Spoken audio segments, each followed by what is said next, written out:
నటసింహం నందమూరి బాలకృష్ణ తన కెరీర్లోని అత్యుత్తమ ఫామ్లో ఉన్నారు. బ్యాక్ టు బ్యాక్ బ్లాక్ బాస్టర్ హిట్స్తో అభిమానులను అలరిస్తున్నారు. అఖండ, వీరసింహారెడ్డి, భగవంత్ కేసరి, డాకు మహారాజ్ వంటి వరుస 4 హిట్లతో తన బాక్సాఫీస్ స్టామినా ఏంటో చూపించారు. ప్రస్తుతం అఖండ 2 చిత్రంలో నటిస్తున్న బాలయ్య ఇటీవలే గోపీచంద్ మలినేనితో ఓ మూవీ అనౌన్స్ చేశారు. ఈ క్రమంలో ఓ క్రేజీ సీక్వెల్లో నటించబోతున్నారనే వార్త కూడా ఇప్పుడు సోషల్ మీడియాలో వైరల్ అవుతోంది. అవును, తరుణ్ భాస్కర్ దర్శకత్వంలో తెరకెక్కిన యూత్ఫుల్ ఎంటర్టైనర్ ఈ నగరానికి ఏమైంది. ఇందులో విశ్వక్సేన్, సుశాంత్ రెడ్డి, అభినవ్, వెంకటేష్ కాకుమాను ప్రధాన పాత్రలు పోషించారు. 2018లో వచ్చిన ఈ చిత్రం మంచి విజయం సాధించింది. రిలీజ్లో సెన్సేషన్ సక్సెస్ అందుకుంది. అయితే రీసెంట్ గా ఈఎన్ఈ రిపీట్ పేరుతో ఈ చిత్రానికి సీక్వెల్ ప్రకటించారు. విశ్వక్తో పాటుగా ఫస్ట్ పార్ట్లో నటించిన మిగతా నటులు కూడా నటించనున్నారు. అయితే ఇప్పుడు ఈ సినిమాలో బాలకృష్ణ స్పెషల్ రోల్లో కనిపించనున్నట్లు వార్తలు చక్కర్లు కొడుతున్నాయి.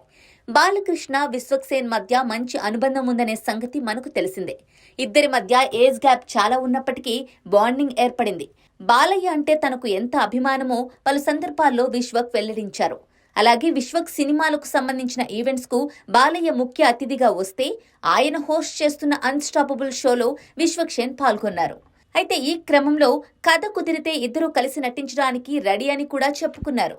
దీంతో ఇప్పుడు విశ్వక్ హీరోగా రూపొందే ఈ నగరానికి ఏమైంది సినిమాలో బాలయ్య క్యామియో చేసే అవకాశాలు ఉన్నట్లు తెలుస్తోంది. ఇందులో నిజమెంత అనేది తెలియాలంటే అధికారిక ప్రకటన వచ్చే వరకు ఆగాల్సిందే. ఇదిలా ఉంటే బాలయ్య ప్రస్తుతం అఖండ 2 తాండవం సినిమా షూటింగ్ పూర్తి చేసే పనిలో ఉన్నారు. బోయపాటి శ్రీను దర్శకత్వంలో ఈ చిత్రం తెరకెక్కుతోంది. ఇటీవలే జార్జియాలో కొన్ని కీలక సన్నివేశాలు షూట్ చేశారు. పాన్ ఇండియా స్థాయిలో తెలుగు, తమిళ, హిందీ, మలయాళ, కన్నడ భాషల్లో విడుదల చేయనున్నారు ఈ సినిమాను. ఇక దసరా స్పెషల్ గా సెప్టెంబర్ 25న ప్రేక్షకుల ముందుకు తీసుకురానున్నట్టు ఇదివరకే ప్రకటించారు. ఇటీవల బాలయ్య బర్త్డే సందర్భంగా రిలీజ్ అయిన టీజర్ కు మంచి రెస్పాన్స్ వచ్చింది. మరోవైపు గోపీచంద్ మలినేనితో ఎన్బీకే 111 సినిమా రెగ్యులర్ షూటింగ్ స్టార్ట్ చేయడానికి రెడీ అవుతున్నారు.